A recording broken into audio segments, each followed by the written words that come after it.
Hi friends, आपका अपने channel market talks में आपका स्वागत है। आज मैं आपको सबसे बड़ी न्यूज़ जो फाइनेंशियल इंडस्ट्री की है वो देने वाला हूँ। क्या किया है, सेबी ने कुछ चेंजेस किए हैं मल्टी कैप फंड्स में, जो कि सारे आज फाइनेंशियल जितने भी न्यूज़पेपर आए हैं सब ने उसको प्रकाशित किया है। ऐसे ही एक आर्टिकल इकोनॉमिक्स टाइम्स में भी उन्होंने भी दिया है। उसमें क्या लिखा है, broader markets awaits ₹40,000 crore bonanza as SEBI tweaks multi cap fund rules. Multi cap funds के रूल्स को सेबी ने चेंज किया है। ये न्यूज़ म्यूचुअल फंड से रिलेटेड है, मगर ये पूरा इम्पैक्ट सारी फाइनेंशियल इंडस्ट्री जो स्टॉक मार्केट पे डालती है। तो इसके बारे में हम आज पढ़ेंगे। आज को आपके लिए मैंने एक बहुत अच्छी पीपीटी भी तैयार की है मल्टी कैप फंड्स के रिलेटेड। उसमें क्या चेंजेस हुए, क्या था क्या नहीं था, वो सारा का सारा आपको, ये सारे डाउट्स जितने भी होंगे जो इस रूल्स के रिगार्डिंग, आपको सारे पता चल जाएंगे। आप इस पीपीटी को आखिरी तक देखिएगा। और अगर आपको हमारा वीडियो पसंद आए तो लाइक और सब्सक्राइब बटन ज़रूर दबा दीजिएगा। तो मैं आपको बताना चाहूँगा कि ये SEBI as a watchdog है और रेगुलेटर है म्यूचुअल फंड इंडस्ट्रीज का भी और स्टॉक मार्केट्स का भी। वैसे देखा गया है सेबी ज़्यादा म्यूचुअल फंड्स के डे टू डे वर्किंग में दखल नहीं देता है, मगर उसने 2017 को पहला सर्कुलर जारी किया था। और वो जारी भी इसलिए किया गया था क्योंकि म्यूचुअल फंड कंपनीज क्या कर रही थी कि एक के बाद एक उसी टाइप की स्कीम्स बार बार लाए जा रही थी। मतलब लार्ज कैप की है तो लार्ज कैप की लाई जा रही थी, मिड कैप की है तो मिड कैप की, तो डुप्लीकेशन ऑफ स्कीम्स हो रहा था। तो ये सेबी ने के नज़र में गया और उसने 2017 में सर्कुलर जारी किया।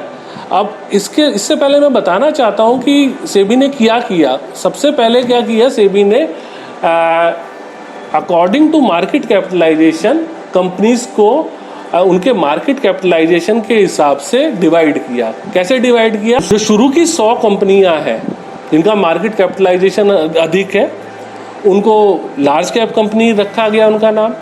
फिर 101 से लेके 250 कंपनियां को मिड कैप रखा गया और 251 कंपनी के बाद आखिरी तक अराउंड 5000 कंपनी हमारे साथ लिस्टेड है स्टॉक एक्सचेंज में, तो वो स्मॉल कैप कंपनी के नाम से रखी गई ताकि आगे कोई डुप्लीकेशन ना हो। इसलिए ही सेबी ने ये डिसाइड कर लिया था कि ये डिसाइड होना बहुत ज़रूरी है कौन सी लार्ज कैप कंपनी है, कौन सी मिड कैप कंपनी है और कौन सी स्मॉल कैप कंपनी है। तो जो पहला सर्कुलर आया वो 6 अक्टूबर 2017 को आया regarding categorization and rationalization of mutual fund scheme. ये पहला सर्कुलर था और इसमें आज हम जो बात करेंगे, वैसे तो इस सर्कुलर में सारे के बारे में दिया हुआ था, मैं आपको आखिरी में दिखाऊंगा भी कि उस जैसे मल्टी कैप फंड के बारे में भी था, मिड कैप फंड के बारे में भी था, लार्ज कैप के बारे में भी था, सारे स्कीम्स के बारे में था कि क्या क्या उनको रखना है और कितने कितने परसेंटेज में रखना है। मगर यहाँ पे जो चेंज हुआ है वो मल्टी कैप फंड में चेंज हुआ है। तो हम मल्टी कैप फंड में बात करेंगे कि उस सर्कुलर में क्या था मल्टी कैप फंड में से रिलेटेड। तो ये ओल्ड डेफिनेशन हो गई है क्योंकि अब नई डेफिनेशन तो नए सर्कुलर के हिसाब से होगी। ये 6 अक्टूबर 2017 को आया था, मतलब आज से 3 साल पहले सर्कुलर आया था। उसके हिसाब से मल्टी कैप जो फंड था उसमें 65% का जो इक्विटी और इक्विटी से रिलेटेड इंस्ट्रूमेंट्स में पैसा होना चाहिए। बिल्कुल क्लियर बताया गया था। और बस उस समय सेबी ने हमें ये नहीं बताया था कि उसका एसेट एलोकेशन कैसे होगा, कि लार्ज कैप में कितना रखना है, मिड कैप में कितना रखना है और स्मॉल कैप स्टॉक्स में कितना परसेंटेज रहेगा। सेबी ने हो सकता है ये एट दैट टाइम ये सोचा हो कि म्यूचुअल फंड्स कंपनी को मैं दे देता हूँ और वो 33.5% के हिसाब से 100% को इस टाइप से डिवाइड करेंगी। मगर म्यूचुअल फंड कंपनी ने ऐसा नहीं किया। अब क्यों नहीं किया उसके बारे में भी मैं आपको आंसर दूंगा, वो आपको सारा, आप आखिरी तक देखिएगा वीडियो, आपको पूरा आंसर मिलेगा। तो ये डेफिनेशन थी 65% इक्विटी और इक्विटी से रिलेटेड और लार्ज कैप, मिड कैप और स्मॉल कैप में लगाना है, मगर एसेट एलोकेशन कितना रहेगा ये नहीं बताया था। ये 2017 की बात है। फिर एक जो सर्कुलर आया जिसने खलबली मचा दी स्टॉक मार्केट के अंदर, वो अभी 11 सितंबर 2020 को फ्राइडे को देखा गया सेबी की तरफ से सर्कुलर। वो asset allocation of multi cap fund, जो उसने 2017 में छोड़ दिया था, उसके बारे में उसने सर्कुलर दिया। क्या दिया कि एक तो मिनिमम इन्वेस्टमेंट इक्विटी और इक्विटी रिलेटेड इंस्ट्रूमेंट में 75% होनी चाहिए, कोई प्रॉब्लम नहीं है। वहाँ 65 थी, यहाँ 75 है, कोई दिक्कत नहीं है। मतलब कि वहाँ पे जो फंड मैनेजर को पावर थी वो 35% अपने विवेक से लगा सकता था किसी भी एसेट क्लास में। यहाँ पे 25% की पावर थी, यहाँ तक कोई दिक्कत नहीं थी। ना म्यूचुअल फंड कंपनी को दिक्कत है, ना म्यूचुअल फंड इंडस्ट्री को दिक्कत है। दिक्कत इसके बाद से है। दिक्कत वाली बात क्या है कि सेबी ने बोला क्योंकि ये मल्टी कैप फंड है तो इसका जो लेबल है, इसका जो लेबल के अनुसार ही इसके अंदर एसेट एलोकेशन होगा। मतलब कि लार्ज कैप में 25% आपको करना पड़ेगा, मिड कैप के अंदर 25% करना पड़ेगा और स्मॉल कैप में भी आपको 25% का एलोकेशन करना पड़ेगा। ये बहुत दिक्कत वाली बात हुई। वो भी इसलिए सेबी को देना पड़ा क्योंकि सेबी ने देखा कि ये जितने भी मल्टी कैप फंड चल रहे हैं, ये इसमें जो लार्ज कैप बहुत ज़्यादा तादाद में इन्होंने 80-80, 70-70% लिया हुआ है। मिड कैप भी कई जगह 25%, एक दो फंड हाउसेज में है, नहीं तो उसमें भी कम है, 15% या उससे भी कम परसेंटेज रखी हुई है। स्मॉल कैप तो नेग्लिजिबल है। तो उसने बोला कि मल्टी कैप फंड में तीनों आते हैं, लार्ज कैप भी आता है, मिड कैप भी आता है, स्मॉल कैप भी आता है। आप तीनों में 25% आप रखेंगे और ये मिनिमम होगा, ठीक है। तो 75% आपका ये हो गया और 25% फंड मैनेजर के विवेक पे छोड़ा कि वो किसी भी एसेट क्लास में अपना इन्वेस्टमेंट कर सकता है। अब why SEBI issue new circular, जैसे मैंने अभी बताया ही था, मगर फिर भी अगर हम इसका एक स्लाइड मैंने आपके लिए तैयार की है, उसको हम देखें तो ये 10 सितंबर 2020 की स्लाइड है और ये इसमें जो फंड का जो जुलाई 2020 का AUM लिया गया है कुछ फंड स्कीम्स का। इसको मैं आपको इसके बारे में बताऊंगा, आपको पूरी डिटेल से बात करेंगे इसके बारे में। अगर हम बात करें तो अगर ये इसकी का ले लें, आदित्य बिरला सन लाइफ म्यूचुअल फंड का, तो 10,737 करोड़ है। अब देखिए होना चाहिए था डिवाइड इक्वली। इसका अगर परसेंटेज देखें तो 67% किसमें है, लार्ज कैप में, 22% 22.99% है मिड कैप में, स्मॉल कैप में कितना है 5.24। यहाँ पे देखेंगे आप, ये सिर्फ आदित्य बिरला की बात नहीं है। आप देखिए लार्ज कैप के अंदर 87% भी आ रहा है एक्सिस के अंदर, फिर 81%, 71%, फिर 86%, 89% ये किसका है, ये GM मल्टी कैप फंड का है। फिर एक 89% मोतीलाल ओसवाल का है। तो इन्होंने जितने भी म्यूचुअल फंड कंपनियां आती है, म्यूचुअल फंड हाउसेस थे, इन्होंने लार्ज कैप में ज़्यादा बढ़ा रखा था।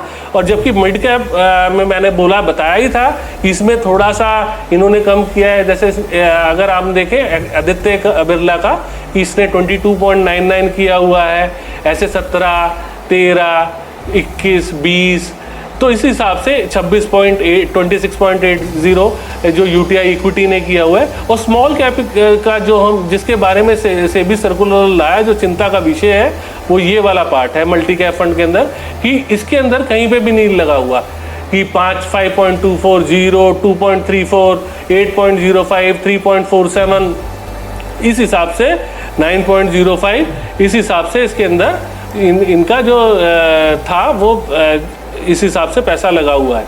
तो अब क्या किया सेबी ने के नए रूल के हिसाब से जो स्टार्ट होगा, उसके अंदर क्या होगा कि उसके अंदर क्या किया है कि 25% आपको तीनों में लगाना है। अगर हम ये मान लें कि 25 इसमें लगाएंगे तो 25 बचेगा, तो 25 भी लार्ज कैप में लगा देंगे।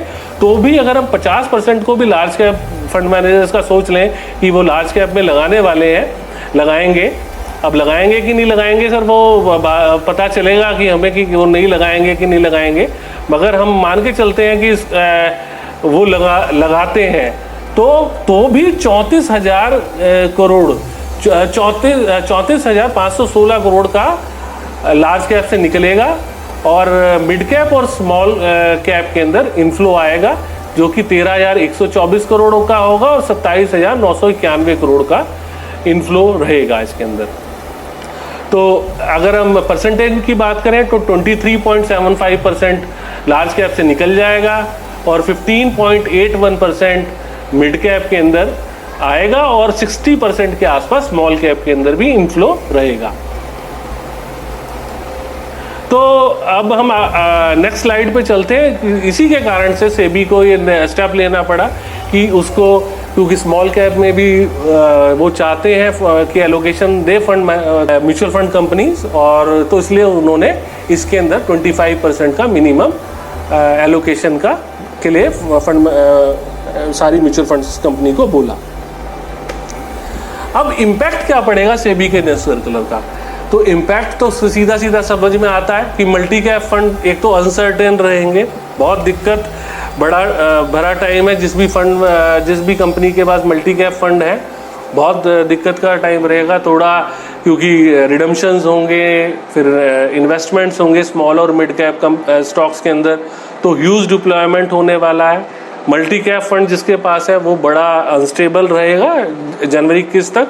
स्मॉल और मिड कैप में ह्यूज डिप्लॉयमेंट होगा, इनकी वैल्यू बढ़ने वाली है। अगर आपके पास स्मॉल कैप या मिड कैप स्टॉक है तो मेरी गुजारिश है आपसे कि आप इसमें बने रहिएगा और 2021 तक देखिए क्या होता है। और लार्ज कैप कंपनीज के ऊपर कोई असर पड़ने वाला नहीं है, क्योंकि उनके चाहने वाले और भी हैं, जैसे FFIs चाहते हैं, other big players like insurance companies हैं, बैंक्स हैं, HNIs है या इंडिविजुअल भी लेने को तैयार रहेंगे। तो लार्ज कैप जो स्टॉक्स म्यूचुअल फंड कंपनी के हाथ से जाएंगे वो बिग प्लेयर्स के साथ या FFIs के साथ या DII और जो बैंक्स हैं, डोमेस्टिक इंस्टीट्यूशनल इन्वेस्टर्स हैं, उनके पास चला जाएगा। तो लार्ज कैप पे कोई खास फर्क पड़ने वाला नहीं है।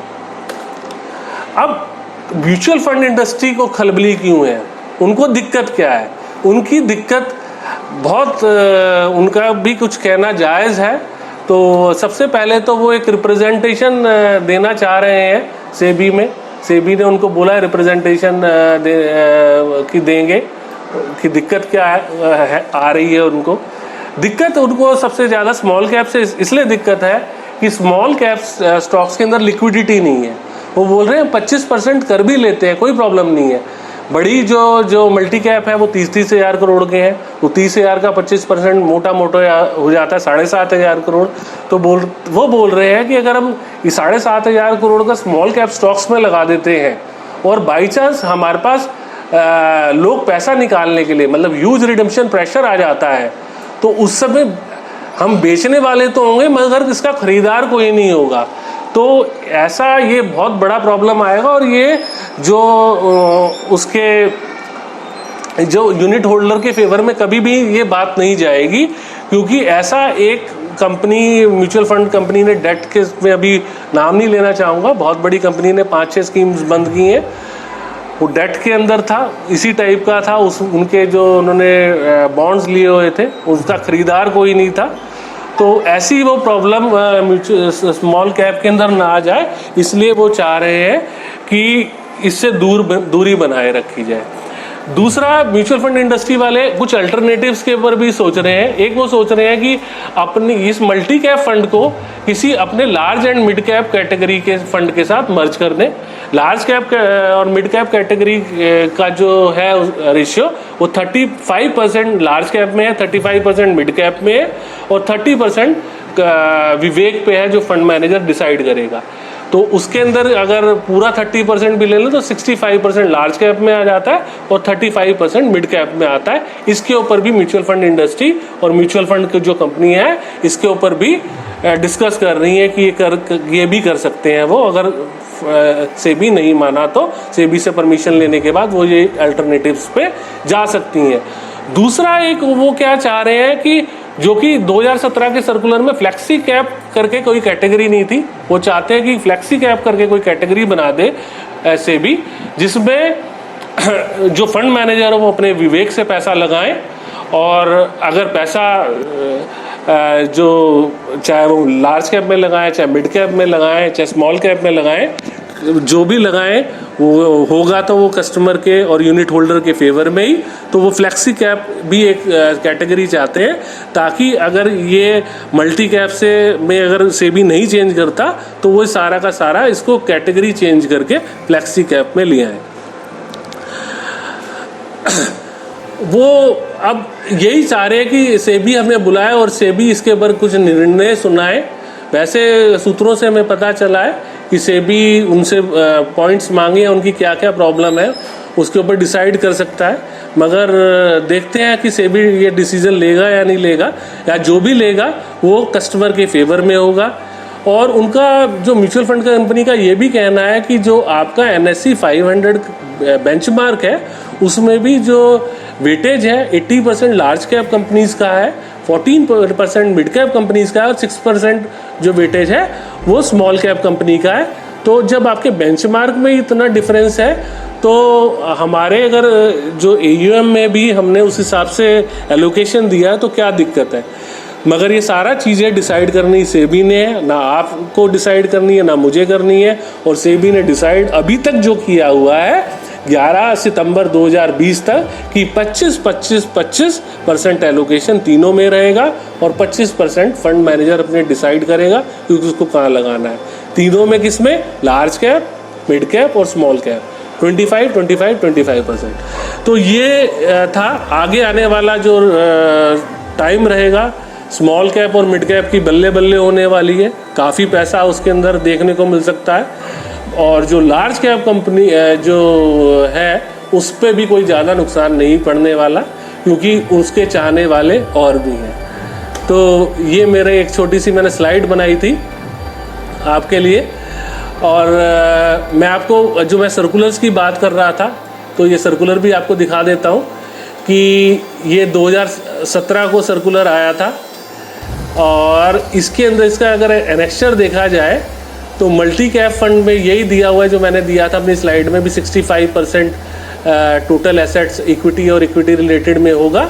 और यहाँ पे कोई एसेट एलोकेशन के बारे में सेबी ने बात नहीं किया था। इस सर्कुलर में सारे की स्कीम्स के बारे में दिया हुआ था, कैसे कैसे फंड, एक गाइडलाइंस प्रस्तुत की थी सेबी ने, जो कि बहुत अच्छा गाइडलाइंस था। बहुत अच्छा, हम उसका सम्मान करते हैं कि कुछ ना कुछ गाइडलाइंस आई और कस्टमर के फेवर में उसने बात की। और अब जो नया सर्कुलर आया है जो एसेट एलोकेशंस के मल्टी कैप फंड के लिए आया है, जो कि 40,000 करोड़ का मिड कैप और स्मॉल कैप में निवेश होगा म्यूचुअल फंड कंपनी के द्वारा, न्यू सर्कुलर के अनुसार 75% लगाना है। वहाँ पे 65% था, यहाँ पे 75% है। और 25% जैसे मैंने आपको बताया था लार्ज कैप कंपनी में लगेगा, 25% मिड कैप कंपनीज में लगेगा और 25% स्मॉल कैप कंपनीज में लगेगा। और ये इसकी गाइडलाइंस भी है कि जनवरी 2021 तक इनको लगाना है। और ये जो लिस्ट दी जाएगी इनको एमफी के द्वारा, जैसे ही वो लिस्ट पब्लिश कर देगा और उसके 1 महीने के अंदर इनको करना है। तो अप्रॉक्सीमेटली अगर जनवरी में भी करता है तो जनवरी का 1 महीना लगा लो, 31 जनवरी तक, 1 जनवरी को भी आती है तो 31 जनवरी तक इनको अपना एसेट एलोकेशन का जो मल्टी कैप फंड का जो रूल्स है जो सेबी ने डिसाइड किए हैं वो उसके हिसाब से इनको अपने जो फंड्स हैं वो रीलोकेट करने पड़ेंगे। अब जो अभी एक और आपको दिखाना चाहूँगा, हमारे पास एक और स्लाइड भी है कि ये कैसे कैसे डिसाइड किया हुआ है। ये एमफी की की एवरेज मार्केट कैपिटलाइजेशन जो कंपनीज का लार्ज कैप, मिड कैप और स्मॉल कैप कंपनी के बारे में कैसे किया हुआ है, ये सारी लिस्ट है पूरी। अगर ये 100 कंपनियां देखें, ये रिलायंस इंडस्ट्री हो गया, Tata consultancy, HDFC bank, HDFC, Infosys, ये सारी लार्ज कैप कंपनीज हैं। ये अब देखो ये वर्लपूल से स्टार्ट हो गई है, Whirlpool, power finance corporation, Honeywell, ये सारी मिड कैप कंपनीज हैं। देखिए यहाँ पे मिड कैप लिखा भी हुआ है, ये एमफी की साइट्स में ये अवेलेबल है ये लिस्ट। और तीसरी जो स्मॉल कैप जो कंपनी है, ये Sheela Foam, AstraZeneca pharma, Bombay Burmah Trading, NLC, तो ये श्री राम सिटी यूनियन फाइनेंस, ये सारी स्मॉल कैप कंपनीज हैं। ऐसे ये आपको पूरी 5000 कंपनी की लिस्ट मिल जाएगी, आप देख सकते हैं। तो मेरा आने वाला आपके साथ यही है कि आपको बताना चाहूँगा कि अगर आप स्मॉल कैप फंड्स में हैं या स्मॉल कैप में आप निवेश करना चाहते हैं तो निवेश कर सकते हैं इस समय, क्योंकि वो काफ़ी गिरा हुआ है। और अगर ये डिसाइड होता है, क्योंकि आने वाले टाइम में डिसाइड हो ही जाएगा, तो आप इसमें अच्छा रिटर्न कमा सकते हैं। और मल्टी कैप में आप इस समय निवेश ना कीजिए, और लार्ज कैप में भी हैं तो आप बने रह सकते हैं। लार्ज कैप पे भी कोई ज़्यादा असर पड़ने वाला नहीं है, मगर जो स्मॉल कैप है वो उसके बढ़ने के आगे चांसेस लग रहे हैं, क्योंकि उसमें अप्रॉक्सीमेटली 27 से 28 हज़ार करोड़ रुपया इन्वेस्ट होगा। वहाँ पे डिमांड और सप्लाई काम करेगा, और डिमांड ज़्यादा होगी, सप्लाई कम होगी, तो रेट्स ऊपर जाएंगे। तो हमारा आपसे निवेदन है कि आप स्मॉल कैप अगर आपके पास है तो उसको लिए रखें, और अगर आप चाह रहे हैं तो थोड़ा थोड़ा स्टैगर मैनर में जनवरी तक तो आप लगा ही सकते हैं। सारा पैसा इकट्ठा मत लगाइए, धीरे धीरे 15-15, 20-20 हज़ार करके आप स्मॉल कैप फंड्स के अंदर डाल सकते हैं। और आगे आगे देखते हैं क्या क्या होगा, और आगे की भी जो जानकारी होगी मैं आपके साथ शेयर करूंगा। धन्यवाद।